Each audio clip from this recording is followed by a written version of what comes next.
2010 সালে প্রথমবার ঢাকায় এসেছিল পাকিস্তানের জনপ্রিয় ব্যান্ড জাল। দীর্ঘ 14 বছর পর আবার ঢাকায় আসছে ব্যান্ডটি। ঢাকায় আসার বিষয়টি নিশ্চিত করেছেন জাল ব্যান্ডের ভোকাল ও গিটারিস্ট গহর মমতাজ।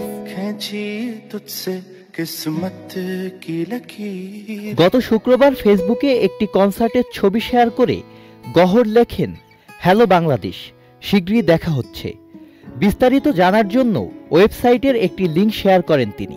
সেই লিঙ্ক থেকে জানা যায়, আগামী 27শে সেপ্টেম্বর পূর্বাচলের ঢাকা অ্যারেনায় লিজেন্ডস অব দ্য ডিকেড শিরোনামের কনসার্টে গান গাইবে ব্যান্ড জাল।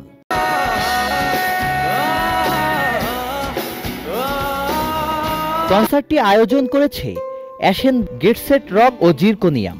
কনসার্টের দিন বিকেল 5টায় খোলা হবে গেট। আয়োজন শুরু হবে সন্ধ্যা 6টায়। ইতিমধ্যে গেট সেট রকের ওয়েবসাইটে শুরু হয়ে গেছে টিকিট বিক্রি। টিকিটের দাম নির্ধারণ করা হয়েছে 3050 টাকা। তবে জাল ব্যান্ড ছাড়াও অন্য পারফর্মারদের নাম এখনো ঘোষণা করেনি আয়োজকরা। 2002 সালে পাকিস্তানি শিল্পী আতিফ আসলাম ও গহর মমতাজের উদ্যোগে তৈরি হয় জাল ব্যান্ড। যদিও পরের বছরই দল ছাড়েন আতিফ। একই বছরে যোগ দেন ওমর নাদিম ও সালমান আলবার্ট। 2004 সালে প্রকাশ পায় ব্যান্ডটির প্রথম album Aadat.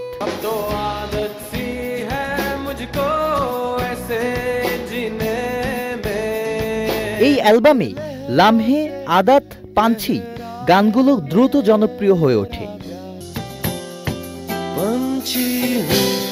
Sajid Abdullah, channel I.